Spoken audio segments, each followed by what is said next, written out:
অনেক সময় এমন মসজিদে নামাজ পড়ি ইমাম ছাড়া আর কোনো মুসল্লি থাকে না, এমনকি ইমাম নামাজ পড়ানোর জন্য ইমামতের মুসল্লায় দাঁড়ায় গেছে। আমার পানের ভাইয়েরা, একজন মুসল্লি দরকার, যেই মুসল্লি ইমামের পেছনে নামাজ আদায় করবে।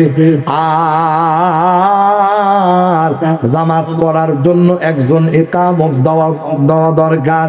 ওই ইকামত দেওয়ার মতো একজন মুসল্লি পিছনে খুঁজে পাওয়া যায় না।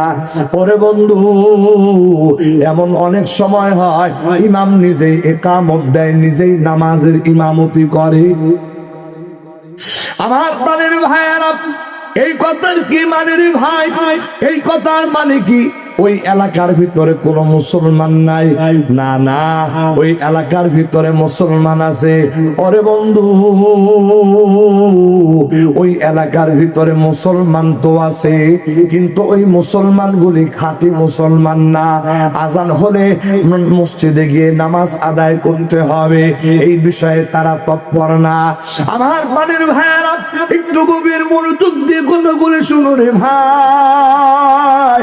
তোমার ইমান যদি এতটুকু দুর্বল হয় যে আজান হলো, এই আজান শোনার পরে মসজিদের পাশে তোমার ঘর, অথচ মসজিদে নামাজ পড়ার জন্য যাইতে পারলা না, ও ইমানদার, এবার বলো তো দেখি তোমার ইমান কি ওই রকম ইমান হয়েছে কিনা যেই রকম ব্যাপারে আমার আল্লাহ পবিত্র কোরআনে সূরা আলে ইমরানের 102 নম্বর আয়াতে বলেছেন। আমার আল্লাহ বলেন, ওয়ালা তামুতুন্না ইল্লা ওয়া আনতুম মুসলিমুন।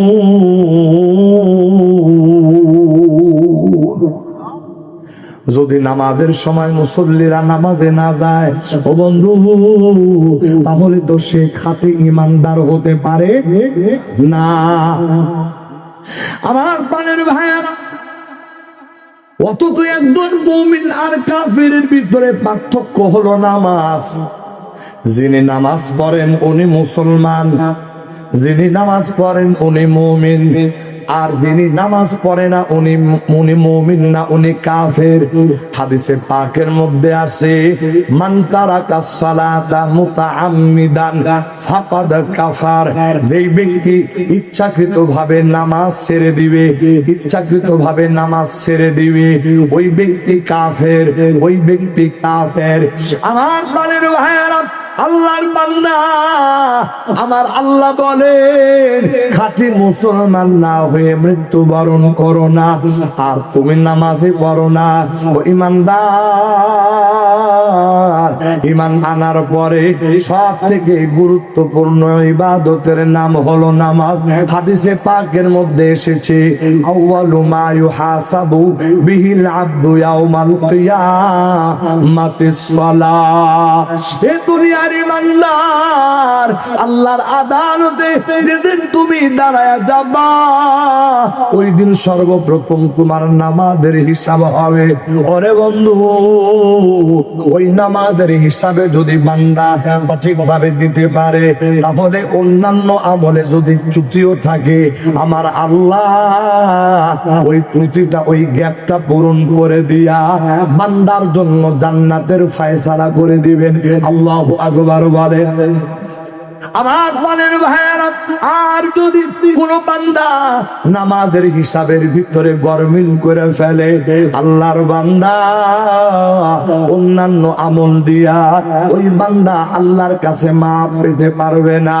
ওরে বন্ধু, এই জন্য 5 ওয়াক্ত নামাজ একজন মুমিন হিসাবে, ইমানদার হিসাবে আমাকে আপনাকে পড়ার দরকার। একটু আওয়াজ দিয়ে জোরে বলেন কথা ঠিক কিনা? আমার বাড়ির ভাইয়েরা, একজন বেনামাজি মুসলমান যখন দুনিয়া থেকে বিদায় হয়ে যাবে, ও বন্ধু দুনিয়া থেকে বিদায় হওয়ার আগে আমার আল্লাহ তার এই দুনিয়া থেকে আযাব দিতে দিতে নিয়ে যাবে। ওরে বন্ধু, ওই বেনামাজি বান্দার যখন মৃত্যুর সময় চলে আসবে, ওই বেনামাজির জবান দিয়ে কালেমা আসবে না। 2 নাম্বার, ওই বেনামাজি এত পিপাসিত হবে, গোটা দুনিয়ার সাগরের পানিও যদি তাকে পান করানো হয়, ওই বেনামাজির পিপাসা মিটবে না। আমার পানির ভাইয়ারা, ওই বেনামাজি এত ক্ষুধার্ত অবস্থায় মারা যাবে রে ভাই, দুনিয়ার সমস্ত খাদ্য খাবার যদি সে একাও খেয়ে ফেলে, এরপরেও ওই বান্দার ক্ষুধা নিবারণ হবে না। আমার প্রাণের ভাইয়েরা, আমার বন্ধুরা, এরপরে যখন ওই বান্দার মৃত্যু হবে, বন্ধু কবর জগতে কত আযাবের কথা বলা আছে, হাদিসে পাকের মধ্যে এসেছে। আমার আল্লাহ নবীজির মাধ্যমে জানায় দিয়েছেন, ওই কবর জগতে যখন একজন বেনামাজি চলে যাবে, আমার আল্লাহ ওই বেনামাজির জন্য একটা সাপ ঢুকায়া দিবে কবরে। ওই সাপ, হায়, ওই সাপ হলো একদিনের পথের সমান, এর থেকেও আরো লম্বা চওড়া হবে। আমার প্রাণের ভাইয়ার, ওই সাপের চোখগুলি আগুনের মতো দাউ দাউ করে জ্বলবে, ওই সাপের নখর গুলি বড় বড় বড় হবে, তামার নখ হবে, লোহার নখ হবে। ও বন্ধু, একটা বার যদি ওই বেনামাজিকে আঁচড় কাটে, গোটা দেহটা একেবারে ক্ষত বিক্ষত হয়ে যাবে। আমার প্রাণের ভাইয়েরা, মুহাদ্দিসিন মুফাসসিরিন ইকরামগণ বলেন, ওই সাপ এত ভয়ঙ্কর, এত ভয়ঙ্কর হবে, বলে এই দুনিয়ার ভিতরে একটা বার যদি নিঃশ্বাস ফেলাই তোরে ভাই, গোটা দুনিয়ার গাছপালা গুলো একেবারে জ্বলে পড়ে ছারখার হয়ে যায়। তো ওরে বন্ধু, কিয়ামত পর্যন্ত আর কোনোদিন জমিনে গাছপালা জন্ম নিত না। আমার প্রাণের ভাইয়েরা, একটু গভীর মনোযোগ দিয়ে শোনো ভাই, যদি ওই সাপের শুধু নিঃশ্বাসটা এত মারাত্মক হয়, এবার চিন্তা করে দেখো ওই সাপের বিষটা তাহলে কত ভয়ঙ্কর হবে। আমার প্রাণের ভাইয়েরা, হাদিসে পাকের মধ্যে এসেছে, ওই সাপ এত বিষাক্ত হবে রে ভাই, ওই সাপ ওই বেনামাজিকে একবার যখন দংশন করবে, ওই বেনামাজি ওই সাপের কামড় বরদাস্ত করতে পারবে না, 70 হাত মাটির নিচে চলে যাবে, আবার সেখান থেকে উঠানো হবে, আবার কামড় দেবে, আবার 70 হাত মাটির নিচে চলে যাবে। আমার প্রাণের ভাইয়েরা, এইরকম ভাবে একদিন 2 দিন নয়, দীর্ঘ কিয়ামত পর্যন্ত কবরের ভিতরে এই আযাব চলতে থাকবে। ও আমার ভাই, এবার চিন্তা করে দেখো, ওই আযাব বরদাস্ত করার ক্ষমতা তোমার আসেনি। আমার বন্ধুরা, আমি বলতেছিলাম, ও ইমানদার, আমার আল্লাহ বলতেছেন, ওয়ালা তামুতুন্না ইল্লা ওয়া আনতুম মুসলিমুন। আমার আল্লাহ বলতেছেন, খবরদার খবরদার, খাঁটি মুসলমান না হয়ে কিন্তু মৃত্যুবরণ করো না। আমার প্রাণের ভাইয়েরা, যদি নিজের কালিমা, ঈমানের কালিমা যদি ঠিক মতো না জানো রে ভাই, যদি ঠিক মতো নামাজ আদায় না করো, এবার বলো তো দেখি তুমি কি খাঁটি মুসলমান হতে পেরেছো কিনা। আমার প্রাণের ভাইয়েরা, দুঃখের কথা কি বলবো, দুঃখের কথা কি বলবো, এই সমাজে অনেকের বাবা মারা যায়, অনেকের মা মারা যায়, অনেকের ভাই মারা যায়, আত্মীয় স্বজন মারা যায়। আমার বাড়ির ভাইয়েরা, এবার ওই মুসলমান ব্যক্তি জানাজার নামাজ পড়ার জন্য যায়, আল্লাহর বান্দা জানাজার নামাজ কিভাবে পড়বে নিয়ম জানে না। ও বন্ধু, শুধু এতটুকুনি নয়, ওই জানাজার নামাজে প্রথম তাকবীর বলার পরে কি দোয়া পড়বে জানা নাই, দ্বিতীয় তাকবীরের পরে কি দোয়া পড়বে জানা নাই, তৃতীয় তাকবীরের পরে কোন দোয়া পড়বে জানা নাই। এ মুসলমান, ইসলামের ভিতরে এইরকম এবং শিরোনামধারী কিছু ইবাদত বন্দিগি আছে, এগুলো যদি তুমি ঠিক মতো না জানো তাহলে গভীরের তো কোনো প্রশ্নই ওঠে না। বলো দেখি তুমি কেমন মুসলমান নিজেকে দাবি করো? আমার প্রাণের ভাইয়েরা, একটু গভীর মনোযোগ দিয়ে কথাগুলো শোনার চেষ্টা করুন। আপনি আপনার বাবার জানাজা, আপনি আপনার মায়ের জানাজা পড়ার জন্য এসেছেন। আমার প্রাণের ভাইয়েরা, আপনার বাবা, আপনার মা আপনাকে এত কষ্ট করে লালন পালন করেছে, আপনি এখন দুনিয়াতে প্রতিষ্ঠিত মানুষ। ওরে বন্ধু, এই দুনিয়াতে আপনি এমন প্রতিষ্ঠিত একজন মানুষ, কিন্তু আপনার বাবা চিরতরে আপনার মাঝ থেকে বিদায় হয়ে যাচ্ছে, আপনার মা চিরদিনের জন্য দুনিয়া থেকে বিদায় হয়ে যাচ্ছে। আপনি সন্তান, যদি 1000 বার যদি মাকে মা বলে ডাক দেন, 1000 বার যদি বাবাকে বাবা বলে ডাক দেন, আর জীবনে কোনোদিন ওই মা বাবা আপনার ডাকে সাড়া দিবে না। এ দুনিয়ার সন্তান, আর ওই মা বাবা দুনিয়া থেকে বিদায় হয়ে গেল, আর জীবনে কোনোদিন ওই মা বাবারে মা বাবা বলে ডাকতে পারবে না। হায় হায়, ওই মা বাবারে বিদায় দিতে গিয়া তুমি কোন দোয়া করে বিদায় দিবা, এই দোয়াটাই জানো না। ওরে ইমানদার, এবার বলো তো দেখি, ওই মা বাবার জন্য তুমি নেক সন্তান নাকি ওই মা বাবার অযোগ্য সন্তান? আমার প্রাণের ভাই, এতটুকুনি শেষ নয় রে ভাই। এই জমিনে এমন অনেক মুসলমান আছে যারা ওযু জানে না, ওযু করার তরিকা ঠিক মতো জানে না, গোসল করবে, গোসল করার ও তরিকাটাও ঠিক মতো জানে না। ওরে বন্ধু, অথচ দুনিয়ার মানুষ তারে মুসলমান হিসাবে জানে। আল্লাহর বান্দা, এই জায়গার ভিতরে উলামায়ে কেরাম আছে রে ভাই। উলামায়ে কেরামের কাছে জিজ্ঞেস করে নাও, ওযু করতে যাইয়া এই ফরজ অঙ্গগুলি ধৌত করতে হয়, ওই ফরজ অঙ্গগুলির ভিতরে যদি একটা চুল পরিমাণ জায়গা যদি শুকনা থেকে যায়, ও বান্দা তোমার ওযু কিন্তু হবে না। ফরজ গোসল করার সময় যদি তোমার গোটা বডির ভিতরে তোমার দেহের একটা পশম যদি শুকনা থেকে যায়, তোমার গোসল হবে না। ওরে বন্ধু, যদি তুমি পবিত্রতা অর্জন করতে না জানো, তাহলে তোমার সিজদা আল্লাহর দরবারে কবুল হবে না। এমনকি সিজদা দিতে দিতে যদি কপালের ভিতরে দাগ বসে যায়, এরপরেও আমার আল্লাহর কাছে তোমার সিজদা কবুল হবে না। আমার ভাই, এই কথাগুলো বাস্তবতার সঙ্গে একটু মিলায়া দেখার চেষ্টা করবেন। ও মুসলমান, আজকে আমরা দুনিয়াতে নামধারী মুসলমান কত আছি, কিন্তু বাস্তবতা হলো এইরকম বহু মুসলমান আছে, এগুলোর সাথে কোনো প্রকার সম্পর্ক নাই।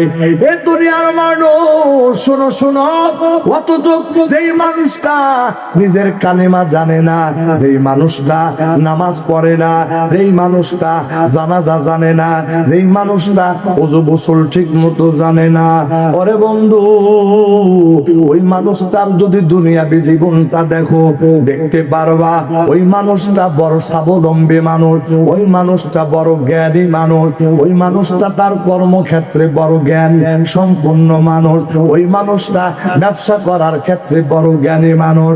এই দুনিয়ার যত তাই কারবার আছে, কোনো একটা জায়গায় তারে পরাজিত করা যায় না, কোনো একটা জায়গায় তারে পিছনে ফালানো যায় না। ওরে বন্ধু, তাহলে তুমি এটার দ্বারা কি বুঝাইতে চাও? দুনিয়া তুমি 16 আনা বুঝলা, আর আখিরাত তুমি 1 আনাও বুঝলা না। দুনিয়া তুমি 16 আনা বুঝলা, আর দিনের ব্যাপারে তুমি এত গন্ড মূর্খ হয়ে থাকলা।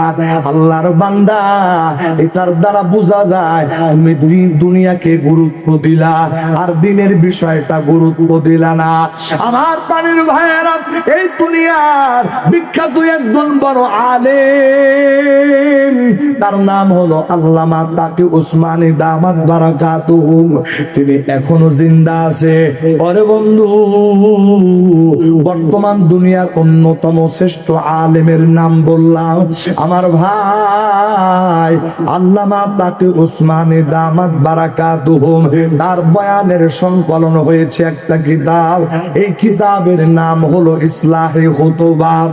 আমার বাড়ির ভাইরা, এই ইসলাহি খুতুবাতের ভিতরে হযরতে আল্লামা তাকি উসমানী বয়ান করেছেন দুনিয়ার মানুষকে বোঝানোর জন্য, ও দুনিয়ার মানুষ, তোমার কাছে দুনিয়াটা এত গুরুত্বপূর্ণ আর দিনটা এত গুরুত্বহীন হওয়া, ও দুনিয়ার ইমানদার, এই বিষয়টা বোঝানোর জন্য একটা এক্সাম্পল দিয়েছেন।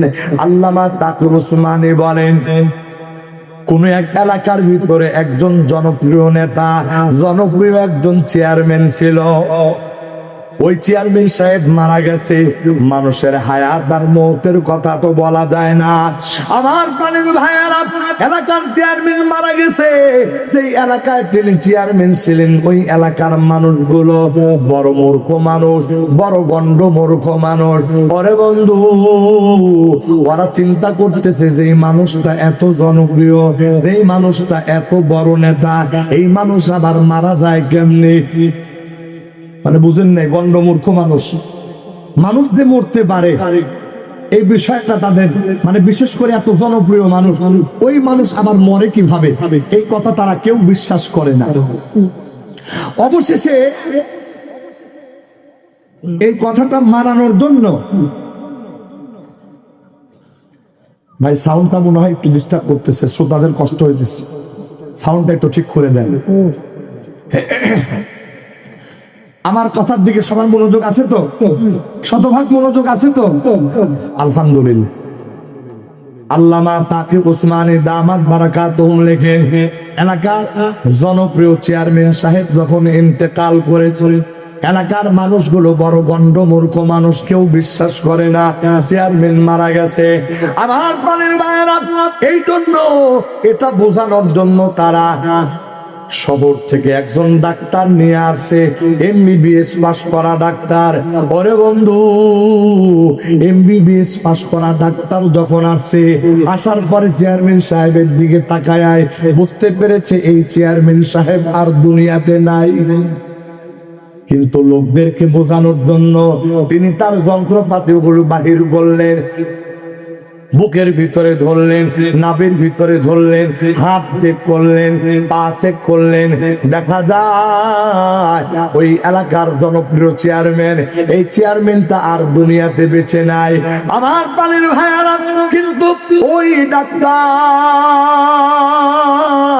এলাকার মানুষকে এই কথাটা কিভাবে বলবে, তিনি চিন্তা করতেছেন এই এলাকার মানুষ যেই পরিমাণ মূর্খ, আমি যদি সরাসরি বলে দেই এই চেয়ারম্যান সাহেব মারা গিয়েছে, তাহলে আমি ডাক্তার, আমি অক্ষত অবস্থায় এই এলাকা থেকে বাহির হওয়াটা বড় মুশকিল হয়ে দাঁড়াবে।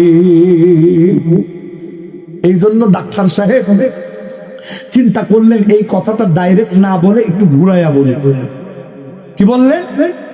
এলাকার লোকদেরকে বলতেছেন, শোনো, তোমাদের এলাকার যিনি চেয়ারম্যান, চেয়ারম্যান সাহেবের দুইটা পাও ঠিক আছে, চেয়ারম্যান সাহেবের দুইটা হাত ঠিক আছে, চেয়ারম্যান সাহেবের দুইটা চোখ, দুইটা কান, গোটা বডি, সমস্ত কিছু সব জায়গায় ঠিক আছে, কোনো অসুবিধা নাই। তবে চেয়ারম্যান সাহেবের প্রাণ পাখিটা উড়ে গেছে। আপনারা বলেন, যদি কোনো মানুষের প্রাণ পাখিটা উড়ে যায়, তাহলে দুইটা হাত থেকে কোনো লাভ আছে? দুইটা পা থেকে কোনো লাভ আছে? সে হাঁটতে পারবে? কান থাকলে কোনো লাভ আছে? চোখ থাকলে দেখতে পারবে? মুখ থাকলে বলতে পারবে? আল্লাহু আকবার। দুনিয়ার বিখ্যাত আলেম আল্লামা তাকি উসমানী দামাত বারাকাতুহু দুনিয়ার মানুষকে বলে, ও দুনিয়ার মানুষ, দুনিয়ার ব্যবসা তুমি ভালো বোঝো, দুনিয়ার কৃষিকাজ তুমি ভালো বোঝো, কম্পিউটার ভালো বোঝো, দুনিয়ার সমস্ত কায় কারবার তুমি 100% বোঝো, কিন্তু দিনের ক্ষেত্রে আসলে তুমি এত মূর্খ হয়ে যাও। ও দুনিয়ার মানুষ, তাহলে বুঝো ওই চেয়ারম্যান সাহেব তিনি মারা গেছেন, তার মারা যাওয়ার পরে তার হাত যেমন তার কোনো কাজে আসবে না, তার পা যেমন কোনো কাজে আসে না, তার চোখ কান যেমন কোনো কাজে আসে না, ঠিক তদ্রুপ ভাবে এই দুনিয়াতে একজন ব্যক্তি দুনিয়ার সবকিছু বুঝলো, কিন্তু সে দিন সম্পর্কে কিছুই জানলো না, কিছুই বুঝলো না। এই কথার মানে হলো ওই যে মুদ্রা চেয়ারম্যান যার এটা উড়ে গেছে, এখন গোটা বডিটা পড়ে আছে, গোটা বডি, এটার কোনো মূল্য নাই। তদ্রুপ ভাবে দুনিয়ার সবকিছু তুমি জানো, কিন্তু দিন জানো না। এই দুনিয়ার সবকিছু জানার কোনো মূল্য আল্লাহর কাছে নাই। জোরে আওয়াজ দিয়ে বলেন কথা ঠিক না? এই জন্য আমার আল্লাহ বলতেছেন, ওয়ালা তামুতুন্না ইল্লা ওয়া আনতুম মুসলিমুন। আমার আল্লাহ বলতেছে, সাবধান সাবধান, খবরদার, খাঁটি মুসলমান না হয়ে কিন্তু মৃত্যুবরণ করো না। আমার বন্ধু ভাইরা, আমার আল্লাহ পবিত্র কোরআনে হাকিমের সূরাতুল মুলকের ২ নাম্বার আয়াত আমার আল্লাহ বলেন, আল্লাযী খালাকাল মাউতা ওয়াল হায়াতা লিয়াবলুয়াকুম আইয়ুকুম আহসানু আমালা ওয়া হুয়াল আজিজুল গফুর। আমার আল্লাহ ডাক দিয়া বলে, এই দুনিয়ার মানুষ, আমি আল্লাহ হায়াত সৃষ্টি করেছি, আমি আল্লাহ মউত সৃষ্টি করেছি। কেন রে বান্দা জানোনি? আমি আল্লাহ তোমাদেরকে পরীক্ষা করার জন্য, যে তোমরা এই হায়াত পাইয়া কে কে নেক আমল করেছো, এটা পরীক্ষা করার জন্য আমি আল্লাহ তোমাদেরকে সৃষ্টি করেছি। আমার বাড়ির ভাইরা, এই দুনিয়া থেকে আমরা যখন মারা যাই, তখন আমরা এই দুনিয়া থেকে মৃত্যুর পরে এমন একদিন আসবে রে ভাই, ওই দিন আল্লাহর আদালতে আমাকে আপনাকে দাঁড়াইতে হবে। কথা কোন ঠিক কিনা? আমার বাড়ির ভাই, বাস্তবতার সাথে কথাগুলো বুঝুরে ভাই। আমার আল্লাহ পবিত্র কোরআনে বিভিন্ন জায়গায় এই কথাটা দুনিয়ার মানুষকে স্মরণ করায় দেন। আমার আল্লাহ বলেন, ইন্না লিল্লাহি ওয়া ইন্না ইলাইহি রাজিউন। আমার আল্লাহ এই যে একটা দোয়া, এই দোয়াটা আমার বড় পরিচিত একটা দোয়া। যখন কোনো মুসলমান ব্যক্তি মারা যায়, ওই মুসলমান ব্যক্তি মারা যাওয়ার সংবাদ শোনার সাথে সাথে এই দোয়াটা আমরা পড়ি। এই এলাকার মুসলমান এই দোয়া পড়ি তো ঠিক আছে, কিন্তু এই দোয়াটার মর্ম কি কোনোদিন বোঝার চেষ্টা করেছি কিনা? আমার প্রাণের ভাইয়েরা, এই দোয়াটার মর্ম হলে এটা, ইন্না লিল্লাহ, নিশ্চয়ই আমরা আল্লাহর জন্য, মানে আল্লাহ পাকই হলো আমাদের মালিক, ওয়া ইন্না ইলাইহি রাজিউন, আর আমরা সবাই ওই এক আল্লাহর দিকে প্রত্যাবর্তনশীল, অর্থাৎ আমরা সবাই ওই এক আল্লাহর সামনে যেয়ে দাঁড়াবো।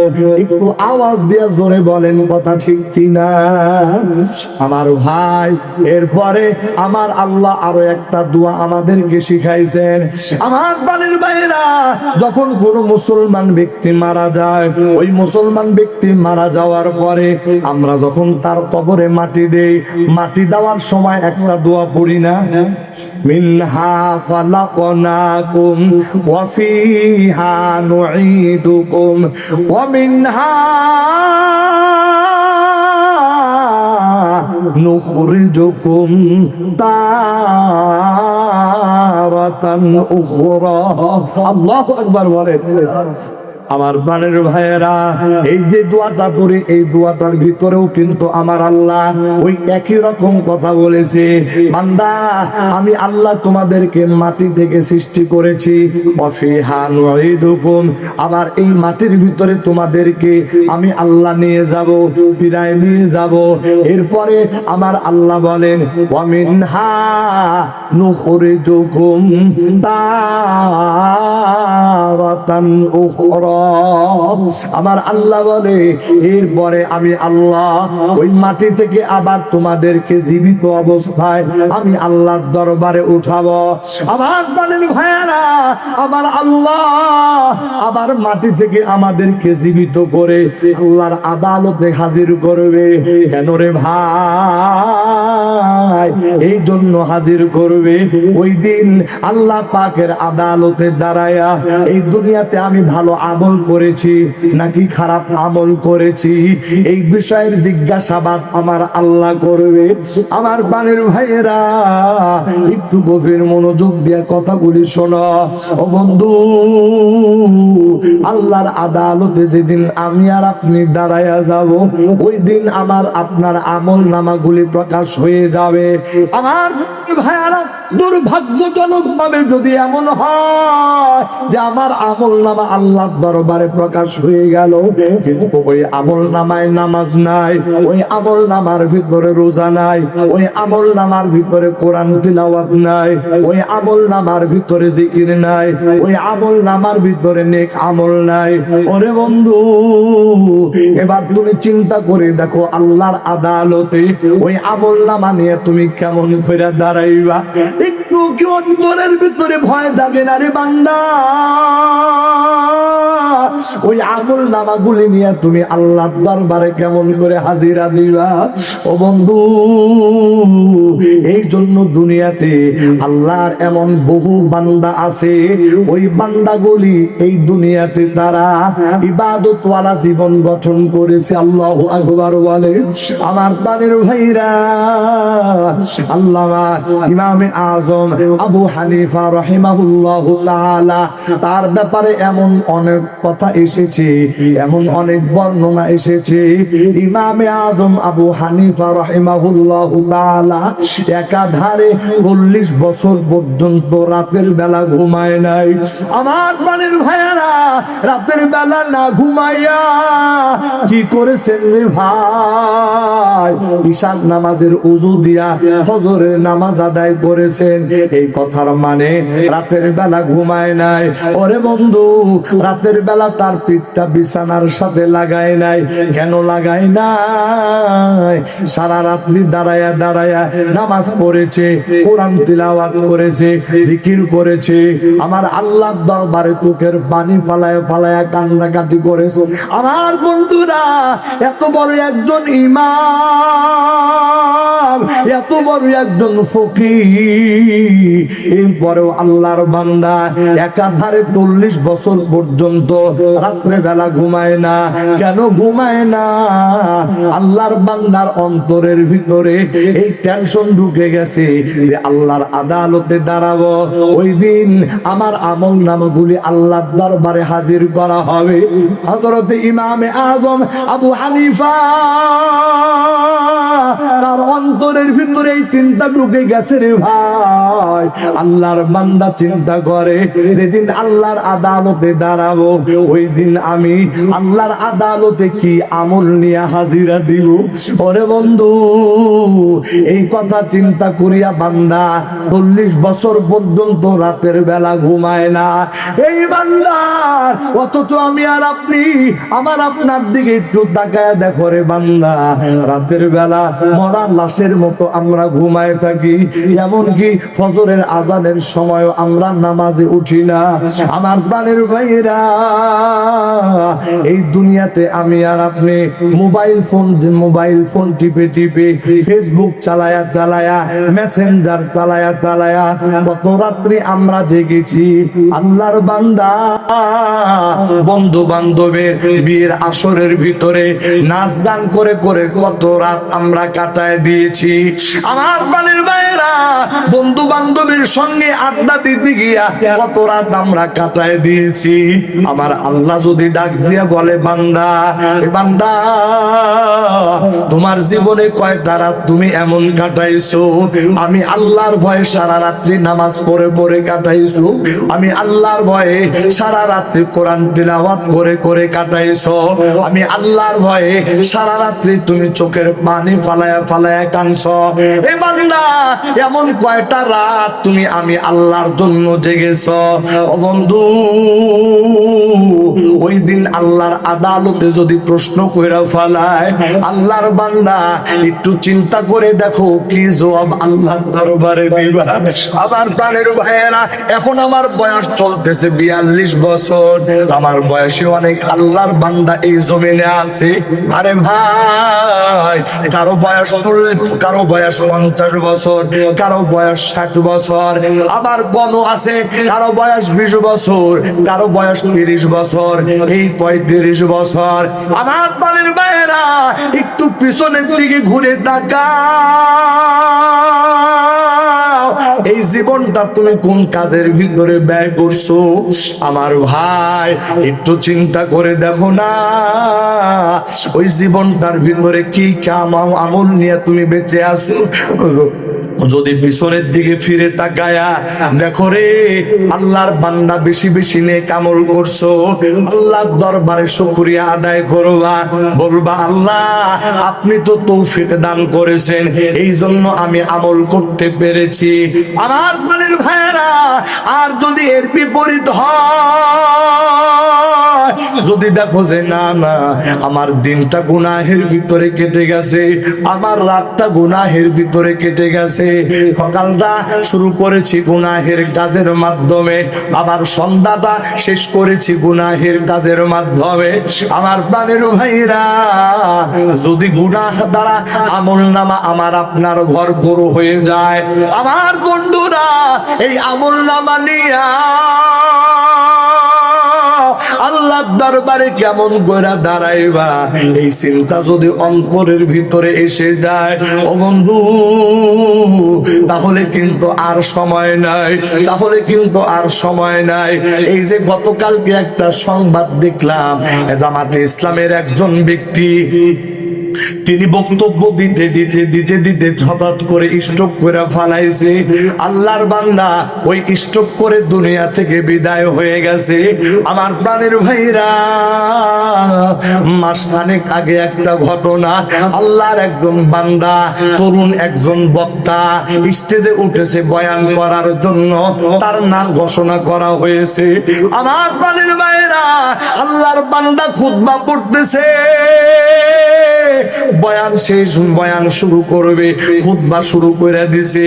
এই খুতবা পড়তে পড়তে হঠাৎ করে আল্লাহর বান্দা স্ট্রোক করে, মাথাটা টেবিলের উপরে পড়ে যায়।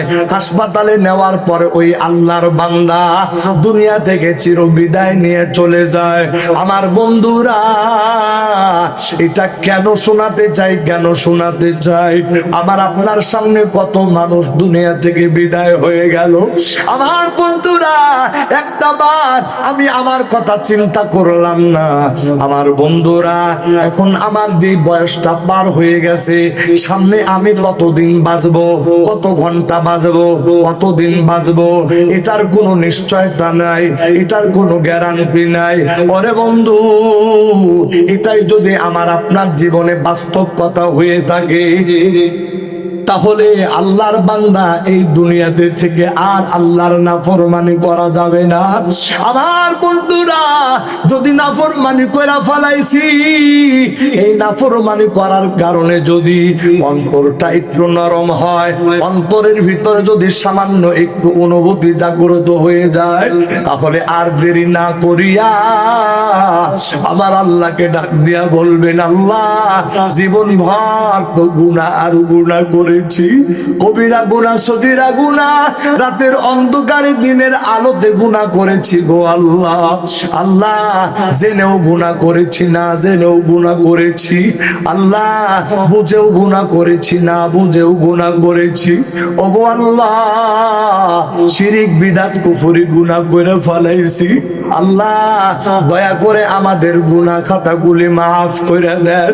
আমার প্রাণের ভাইয়েরা, আল্লাহর কোন বান্দা যদি নিজের গুনার জন্য অনুতপ্ত হইয়া আমার আল্লাহর দিকে ফিরে আসে, আমার আল্লাহ ওই বান্দাকে ডাক দিয়া বলে ওয়েলকাম ওয়েলকাম বান্দা, আসো আমার কাছে।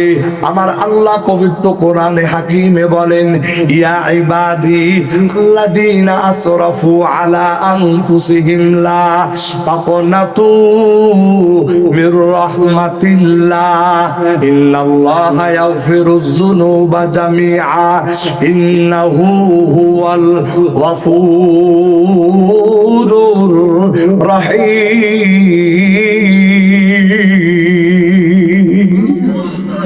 আমার আল্লাহ ডাক দেয়া বলে আমার বান্দা গুনাহ করে করে সীমা লঙ্ঘন করে ফেলাইছো বান্দা। ও বান্দা তোমার গুনাহ যদি সমুদ্রের ফেনা থেকেও বেশি হয়, বান্দা তোমার গুনাহ যদি উহুদ পাহাড় থেকেও বড় হয়, বান্দা ওই গুনাহগুলির দিকে তাকায়া আমার রহমত থেকে তোমরা নিরাশ হইও না, বরং আমি আল্লাহ আমার রহমতের আশায় আশায় যদি বান্দা তুমি গুনার জন্য অনুতপ্ত হইয়া আমি আল্লাহর দিকে ফিরে আসো বান্দা, আমি আল্লাহ কথা দিলাম তোমার জিন্দেগীর তামাম গুনাহ খাতা মাফ করে দিব। একটু আওয়াজ দিয়া জোরে জোরে বলেন সুবহানাল্লাহ। আমার প্রাণের ভাইরা একটু গভীর মনোযোগ দিয়া কথাগুলি শোনো রে ভাই। আল্লাহর বান্দার প্রতি আমার আল্লাহর কত দয়া, বান্দার প্রতি আমার আল্লাহর কত মায়া, এই কথাগুলি যদি একটা একটা বর্ণনা করতে যায়, ওরে বন্ধু গোটা রাত পার হয়ে যাবে। আমার আল্লাহ দয়া আর মায়ার কথা বলে শেষ করা যাবে না। আমার বন্ধুরা সামান্য কথা বলতে চাই শুধুমাত্র বুঝার জন্য। ছোট্ট একটা হাদিসে কুদসি আমার আল্লাহ দুনিয়ার মানুষদের মাঝে ঘোষণা দেয়, ও দুনিয়ার মানুষ শোনো শোনো, আমি আল্লাহর দয়া আমি আল্লাহর মায়া বান্দার প্রতি কতটুকু শোনো। এই দুনিয়াতে যদি কোনো আল্লাহর বান্দা নিজের গুনার জন্য অনুতপ্ত হইয়া আমার আল্লাহর পথে যদি এক বিঘত আগায়া আসে, আমার আল্লাহ বলে বান্দা আমি আল্লাহ ওই বান্দার দিকে এক হাত আগায় আসি। আল্লাহু আকবার বলে। আমার আল্লাহ বলে যদি কোনো বান্দা আমি আল্লাহকে পাওয়ার জন্য এই রকম ভাবে বান্দা হেঁটে হেঁটে আমার দিকে রওনা হয়, আমি আল্লাহ আমার রহমত নিয়া ওই বান্দার দিকে দৌড়ায়া দৌড়ায়া আগায়া যায়। আল্লাহু আকবার। আমার পানির ভাইরা এই ছোট্ট হাদিসে কুদসির মাধ্যমে এতটুকু জানা গেল আমার আল্লাহ বান্দার প্রতি তার কত মায়া কত ভালোবাসা। ওরে বন্ধু হাদিসে কুদসির ভিতরে এসেছে আমার আল্লাহ ঘোষণা দেয়, ও বান্দা 100টা রহমতের সাগর আমার কাছে, এই 100 রহমতের সাগর থেকে মাত্র একটা রহমতের সাগর দুনিয়ার মানুষকে দান করলাম, পশু পাখিকে দান করলাম, দানব জাতিকে দান করলাম। এই দুনিয়াতে যত পশু প্রাণী আছে সবার ভিতরে আমি আল্লাহ বন্টন করে করে মাত্র একটা রহমতের দরিয়া দান করলাম। এ বান্দা শোনো রে, আমি আল্লাহ 99টা রহমতের দরিয়া আমি আল্লাহ আমার কাছে রেখেছি। হাসরের ময়দানে আমার বান্দা যেদিন বিপদে পড়ে যাবে আমি আল্লাহ আমার রহমত নিয়া আমি আবার বান্দাদেরকে নাজাত দেব। একটু আওয়াজ দিয়ে জোরে জোরে বলেন সুবহানাল্লাহ। আমার প্রাণের ভাইয়েরা, আমার বন্ধুরা, আমার আল্লাহ কেমন দয়া আর কেমন মায়া। দুইজন বান্দাকে আল্লাহ ডাকবে, আমলনামা দেখার পরে বোঝা যাবে এই দুজন বান্দা জাহান্নামী হয়ে যাবে। আমার আল্লাহ ফেরেশতাদেরকে ডাক দিয়া বলবে ইনতালিকু বিআবদাইনি ইলাল নার, এই দুইজন বান্দাকে জাহান্নামের দিকে নিয়ে যাও।